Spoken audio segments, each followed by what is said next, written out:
এইসব YouTube, Instagram এসব করার আগে আমি এক সময় ব্লগ লিখতাম।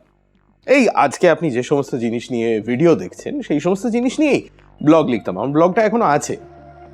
এবার আমাদের মানে আমি এবং আমার কয়েকজন বন্ধু ছিল, আমাদের যে কাজ করার সিস্টেমটা ছিল সেটা হচ্ছে আমরা মিউনিসিপ্যালিটির গ্রেডেড লিস্ট অফ হেরিটেজ বিল্ডিংসটা বার করতাম। বার করে তাতে তো এবার এলাকা ধরে ধরে দেওয়া আছে যে এই এলাকায় এই এই এই জিনিস আছে। তো আমরা এক একটা রবিবার ওরকম এক একটা এরিয়া টার্গেট করতাম, করে সেখানে যেতাম, গিয়ে সেই জায়গার সমস্ত যেসব হেরিটেজ বিল্ডিংস আছে, স্ট্রাকচার আছে, সেগুলো ছবি তুলতাম। তো এই করতে করতে 2014 নাগাদ আমি আর আমার কয়েকজন বন্ধু পৌঁছে গেলাম চেতলা। মিউনিসিপ্যালিটির graded list of heritage buildings বলছে যে চেতলায় 4টে টেম্পল কমপ্লেক্স রয়েছে, যেগুলো সবকটাই সিপাহী বিদ্রোহেরও আগেকার। লিস্টটা পড়েই আমাদের মনে হয়েছিল বাবা, চেতলার ভেতরে এরকম আছে। তো এবার সেই যে 2014 সালে সেই মন্দিরগুলো ছবি তুলেছিলাম, তারপর এবছর 2026-এ আমি ফিরে গেলাম সেই মন্দিরগুলোতে আরেকবার। সেই মন্দিরগুলোর কথাই আমি আপনাকে আজকের ভিডিওতে বলবো। নমস্কার, আমি Deep and welcome to half pant history.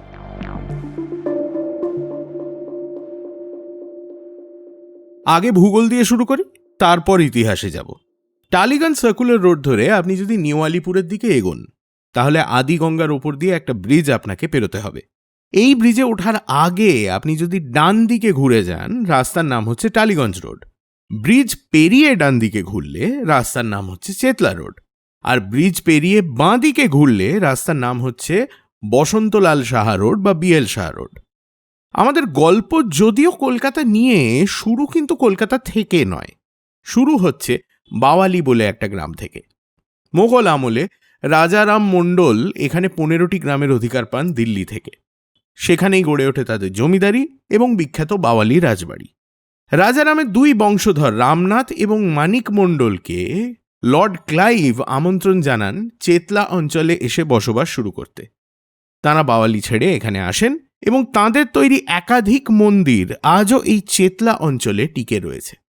2014 সালে এখানে আমি সবকটা মন্দিরের ছবি তুলেছিলাম, তাই পুরনো ছবির সঙ্গে আজকের ছবি মিলিয়ে দেখা যাবে মন্দিরগুলোর অবস্থা কতটা পাল্টেছে। শুরু করি সবথেকে বিখ্যাত মন্দির দিয়ে, রাধানাথ মন্দির। রাধানাথ মন্দিরের ভালো অ্যাঙ্গেল থেকে ছবি তোলা ভীষণ শক্ত। আসলে তাজমহল বা ভিক্টোরিয়া মেমোরিয়াল যে আমাদের দেখতে ভালো লাগে, তার একটা কারণ হচ্ছে এই দুটোরই চারিদিকে অনেকখানি ফাঁকা জায়গা আছে। কিন্তু রাধানাথ মন্দির প্রচণ্ড ঘিঞ্জি একটা এলাকার ভেতরে। ছবি তোলা তো দূরের কথা, এত বড় এত সুন্দর একটা স্ট্রাকচারকে ঠিকমতো অ্যাপ্রিসিয়েটই করা যায় না। 90 ফুট উঁচু মন্দিরের চূড়া অনেক দূর থেকে দেখা যায়। এটা হচ্ছে যাকে বলে নবরত্ন মন্দির। এই একই ধরনের মন্দির আপনি বাংলার অনেক জায়গায় দেখতে পাবেন।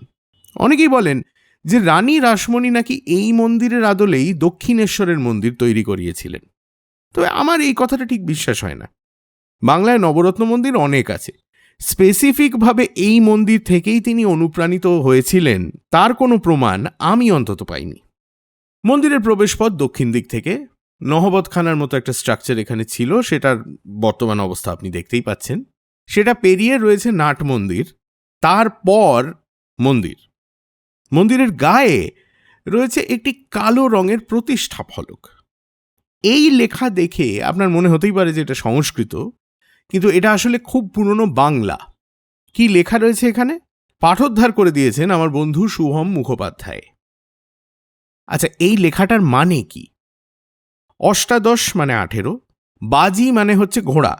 সূর্যের রথে ছিল 7টা ঘোড়া, কাজেই এখানে বাজি মানে 7।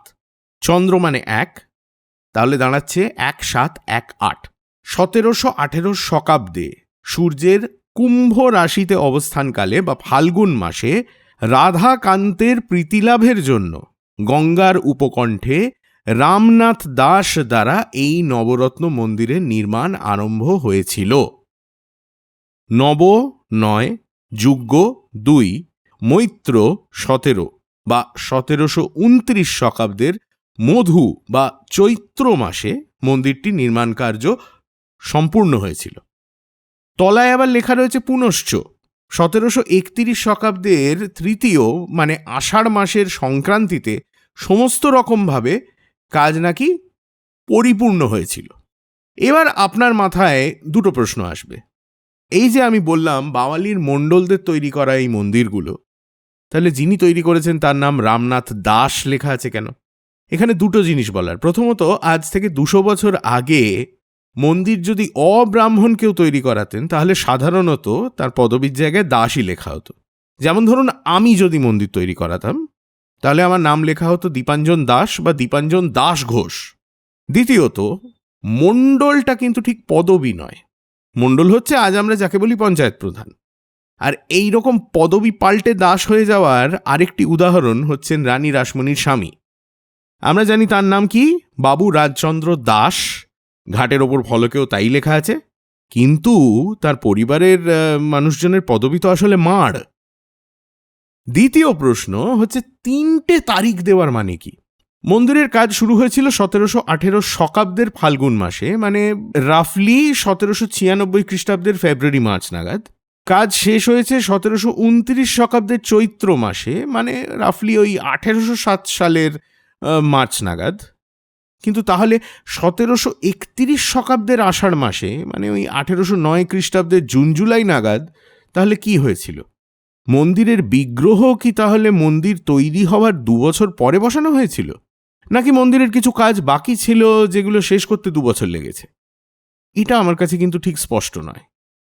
মন্দিরের বর্তমান অবস্থা খুব একটা খারাপ নয়। ওই যেটা বলছিলাম, জায়গাটা ঘিঞ্জি। ড্রোন থাকলে হয়তো আরো ভালো করে ভিডিও করা যেত, কিন্তু আমি গরিব আদমি আছে। এবার তাহলে খাল পেরিয়ে চলে যাই উল্টো দিকে টালিগঞ্জ রোডে। 78 নম্বর টালিগঞ্জ রোডে রয়েছে বড় রাসবাড়ি। এটা কিন্তু আসলে দুটো আলাদা কমপ্লেক্স। পশ্চিমে আদিগঙ্গার দিকে একটা খোলা চাতাল ঘিরে রয়েছে শিব মন্দির। আপনি এখন দেখতে পাবেন 13টা মন্দির, কিন্তু ছিল সম্ভবত 14টা, যার মধ্যে একটা ভেঙে একেবারেই নিশ্চিহ্ন হয়ে গিয়েছে। একটা ছাড়া সবকটা মন্দিরের অবস্থাই খুব করুণ। বেশ কয়েকটা মন্দির বৃক্ষ কবলিত, প্রায় সবকটারই ছাদ দেওয়াল কিছুটা করে ধসে গেছে, এবং দিনে দিনে অবস্থা আরও খারাপ হচ্ছে। গেলে দেখতে পাবেন মন্দিরের গায়েই কেউ সেলুন খুলে ফেলেছে, কেউ মন্দিরের ভেতরে থাকে, শিবলিঙ্গের ওপর জামা শুকোচ্ছে। এদিকে এটা নাকি গ্রেড 1 হেরিটেজ বিল্ডিং। চাতালে ঢুকলে আপনি যেটা বুঝতে পারবেন সেটা হচ্ছে যে একসময় পুরো চাতালটাই টাইলসে ঢাকা ছিল। জায়গায় জায়গায় দেখতে পাবেন নর্দমা তৈরি করা ছিল। যেহেতু কাছেই আদিগঙ্গা, আমার মনে হয় এই চাতালের মধ্যে জোয়ারের জল বোধহয় ঢুকতো, তার জন্যই এই ব্যবস্থা। এর থেকে অনেক ভালো অবস্থায় রয়েছে পূবের দিকে মদনমোহন জিউয়ের মন্দির। এই জিউ শব্দটা নিয়ে অনেকেই আমায় প্রশ্ন করেছেন, তাই এখানে বলে রাখি, এই জিউয়ের সঙ্গে কিন্তু ইহুদিদের কোনো সম্পর্ক নেই। এই জিউ হচ্ছে জি শব্দের একটি প্রাচীন রূপ। মদনমোহন জিউ মানে হচ্ছেন মদনমোহন জি। মদনমোহন জিউয়ের মন্দির আটচালা। আটচালা মন্দির কাকে বলে না জানা থাকলে ডেসক্রিপশনে দেখুন, একটা রিলের লিঙ্ক দেওয়া আছে, সেখানে আমি ব্যাপারটা বুঝিয়ে দিয়েছি।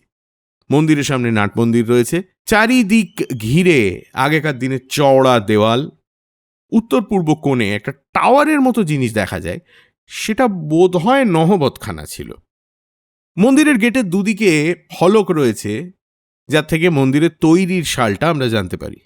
মন্দির তৈরি করিয়েছিলেন বাওয়ালির উদয় নারায়ণ দাস মণ্ডল, 1750 শকাব্দ, মানে 1235 বঙ্গাব্দে, অর্থাৎ 1828 খ্রিস্টাব্দে। এই উদয় নারায়ণ ছিলেন মানিক মণ্ডলের ছেলে। তবে অন্য দিকের ফলকে আবার আর একটা তারিখ লেখা রয়েছে, 1241 বঙ্গাব্দ, মানে ওই 1834-35 নাগাদ। আবার দুটো তারিখ। আমার আন্দাজ হচ্ছে যে মন্দির তৈরির কাজ শুরু হয়েছিল 1828 নাগাদ এবং 1834-35 নাগাদ কাজ শেষ হয় এবং মন্দিরে বিগ্রহ প্রতিষ্ঠা করা হয়। মন্দিরের গর্ভগৃহে রয়েছে রাধাকৃষ্ণের মূর্তি, নিত্য পুজো হয়। পাশের চাতালের বেশ কিছু মন্দিরের মূর্তি তুলে এনে এখানে রাখা হয়েছে। এই তো গেল বড় রাসবাড়ির গল্প। এবার ছোট রাসবাড়ি। 93 নম্বর টালিগঞ্জ রোডে রয়েছে ছোট রাসবাড়ি। বড় রাসবাড়ির সঙ্গে তুলনা করলে সত্যিই ছোট, তবে অপেক্ষাকৃতভাবে ভালো অবস্থায় কিন্তু রয়েছে। এখানে যেহেতু পুরো চাতালটাই ঘেরা এবং গেটে তালা দেওয়া থাকে, মেঝের মার্বেল কিন্তু অনেক ভালো অবস্থাতেই রয়েছে। দেওয়ালের গায়ে রয়েছে 12টি শিব মন্দির, তবে মেন অ্যাট্রাকশন হচ্ছে উত্তর দিকে 3টি মন্দির। দুদিকে 2টি পঞ্চরত্ন মন্দিরের মাঝখানে একটি নবরত্ন মন্দির। মাঝের মন্দিরটি হচ্ছে শ্রী শ্রী গোপাল জিউয়ের। মন্দির প্রাঙ্গণে ঢুকতে হলে সকাল সকাল আসতে হবে। নিত্য পুজোর জন্য যখন পুরোহিত আসেন সেইটুকু সময় মন্দির খোলা অবস্থায় পাওয়া যায়। মন্দিরের ভেতরে 3 জায়গায় 3টি ফলক আছে, পাঠোদ্ধার করে দিয়েছেন আমার বন্ধু শুভম মুখোপাধ্যায়। প্রথমে আপনাকে যেটা দেখাবো সেটা হলো এটা। বানান ফলকে যেমন ছিল তেমনই রেখে দিয়েছে শুভম। 150 কি 200 বছর আগে বাংলা বানানের স্ট্যান্ডার্ডাইজেশন হয়নি, তাই কিছু বানান আপনার একটু চোখে লাগবে। 1767 শকাব্দ বা 1252 বঙ্গাব্দ মানে হচ্ছে 1845 খ্রিস্টাব্দ। মন্দিরে জুতো পরে ঢোকা নিষেধ এমন নিয়ম তো প্রায় সব জায়গাতেই দেখা যায়, তবে এর আগে তালাক কথাটা আমি কখনো কোনো মন্দিরে লেখা দেখিনি। এখানে কেন রয়েছে তাহলে? আশেপাশে মুসলমান বসতি এখনো আছে, হয়তো সেই কারণেই, মানে তাদের টার্গেট করেই এই কথাটা লেখা। দ্বিতীয় ফলক হলো এইটা। প্রথমে পরাশর সংহিতার শ্লোক, তারপর তার বাংলা অনুবাদ। এখানেও মন্দিরে ঢোকার নিয়ম লেখা রয়েছে, দেখতেই পাচ্ছেন। এবং এখানেও 2 তারিখ রয়েছে। মন্দিরের কাজ শুরু 1252 বঙ্গাব্দ মানে 1845-46 খ্রিস্টাব্দ, বিগ্রহ প্রতিষ্ঠা তার পরের বছর। এমনভাবে তারিখ লেখা কিন্তু খুব বেশি মন্দিরে আপনি দেখতে পাবেন না। একেবারে শেষে রয়েছে মন্দির প্রতিষ্ঠা যে 2 জন করেছিলেন তাদের নাম, শ্রী প্যারিলাল দাস এবং শ্রী মণিমোহন দাস। এইবার এই মন্দিরের 3য় ফলক। শুরুতে ধাঁধার মতো করে মন্দির তৈরি তারিখটা লেখা রয়েছে। শৈল হলো পর্বত মানে 7, অঙ্গ হলো বেদাঙ্গ মানে 6, মৈত্র 17, অর্থাৎ 1767 শকাব্দ। এটাই বাংলাতে লেখা রয়েছে। কৃষ্ণের মুরলী ছিদ্র মানে 7, কার্তিকের মুখ মানে 6, রত্নাকর মানে সমুদ্র 7 এবং সুধাকর মানে চাঁদ 1। রাশি সংখ্যা কাশীপতি সানন্দে বেষ্টিত। রাশি সংখ্যা 12টি রাশি। এখানে 12টি শিব মন্দির রয়েছে, আর তারা বেষ্টন করে রেখেছে বা ঘিরে রেখেছে কাকে? মধ্যে নবরত্নে শ্রী গোপাল বিরাজিত। এছাড়াও আমরা জানতে পাচ্ছি এই মন্দিরের নাম হচ্ছে হরিহর ধাম, এবং আবার প্যারিলাল দাসের নামটা কিন্তু এখানে রয়েছে। এবার আমরা টালিগঞ্জের দিকে এগোবো। বিএলশাহ রোড ধরে 1/2 কিলোমিটার গিয়ে বাঁদিকে গলির মধ্যে ঢুকলে আদি গঙ্গার দিকে এগোলে রয়েছে কামারঘাট দ্বাদশ শিব মন্দির। গেট দিয়ে ঢুকলে চাতাল ঘিরে 12টি শিব মন্দির। এটা স্থানীয় চন্দ্র পরিবারের তৈরি। বেহালার ইতিহাস যদি আপনি ঘাঁটেন তাহলে জানতে পারবেন যে এই চন্দ্র পরিবারের কিন্তু বিরাট ব্যবসা ছিল এক সময়। এখন তাদের অবস্থা অনেকটাই পড়ে গেছে, তবে মন্দির কিন্তু মোটামুটি ভালো অবস্থাতেই রয়েছে। 2014 সালে যখন এসেছিলাম তখন পরিবারের সুব্রত চন্দ্রর সঙ্গে আমার আলাপ হয়েছিল। মন্দির এখনও তাঁদের হাতেই রয়েছে, আর এখানে ওরকম ধাঁধার মতো ফলকের গল্প নেই। সহজভাবেই লেখা আছে যে মন্দির তৈরি 1259 বঙ্গাব্দে মানে আন্দাজ 1852-53 খ্রিস্টাব্দ। শহরের চিৎকার চেঁচামেচির মাঝখানে এখানে এলে কেমন যেন মনে হয় অন্য একটা জগতে চলে এসেছি। তো এই ছিল চেতলার প্রাচীন মন্দির নিয়ে আমার আজকের ভিডিও। সবার আগে যাকে ধন্যবাদ দিতে হবে সে হচ্ছে আমার বন্ধু শুভম মুখোপাধ্যায়। শুভম কিন্তু অনেক দিন ধরে এই যে মন্দিরের ফলকের যে প্রাচীন বাংলা লেখা সেই নিয়ে কাজ করছে। ইনফ্যাক্ট পশ্চিমবঙ্গের নানান জায়গা নানান মন্দিরের এই রকম ফলক এর মানে সে বার করে সেই সমস্ত নিয়ে সে একটা বই লিখেছে। এবং এই বিষয়ে আপনার যদি ইন্টারেস্ট থাকে, বিশেষ করে ওই যে ডেটগুলো কিভাবে ক্যালকুলেট করা হচ্ছে, মানে কার্তিক থেকে আমরা 6 কি করে বার করলাম, এই সমস্ত জিনিসপত্র যদি আপনি জানতে চান তাহলে আপনার ডেফিনেটলি শুভমের বইটা পড়া উচিত। দ্বিতীয় যেটা বলার সেটা খানিকটা দুঃখের কথা, খানিকটা রাগের কথা, খানিকটা ফ্রাস্ট্রেশনের কথা। দেখুন, আমাদের দেশে এই মুহূর্তে প্রায় কম্পিটিটিভ মন্দির পলিটিক্স চলছে আর কি। মানে এ বলে আমায় দেখ, তো ও বলে আমায় দেখ, এর মন্দির বানাচ্ছে তো সে তার মন্দির বানাচ্ছে, এবং কোটি কোটি টাকা খরচা করে এই নতুন মন্দিরগুলো তৈরি করা হচ্ছে। কিন্তু এই যে আমাদের চোখের সামনে এতগুলো পুরনো ঐতিহাসিক মন্দির ধীরে ধীরে নষ্ট হয়ে যাচ্ছে, এগুলোকে রিপেয়ার করার জন্য, রিস্টোর করার জন্য, এসবের জন্য ফান্ডিং কিন্তু আপনি কখনো পাবেন না। সরকারকে এই সব মন্দিরগুলো নিয়ে আপনি কিচ্ছু করতে দেখবেন না। এগুলো বছরের পর বছর পড়ে থাকবে, পচে যাবে, আর ধীরে ধীরে মুছে যাবে আমাদের স্মৃতি থেকে। ওই যে বলছিলাম, রাগ, ফ্রাস্ট্রেশন, কি আর করবো, আপনার সঙ্গেই শেয়ার করলাম। যাই হোক, আজকের ভিডিও যদি ভালো লেগে থাকে তাহলে বন্ধুদের সঙ্গে শেয়ার করবেন ডেফিনেটলি। যদি আপনার এ বিষয়ে কোনো প্রশ্ন থাকে, সেই সমস্ত প্রশ্ন আপনি করে যেতে পারেন কমেন্টসে।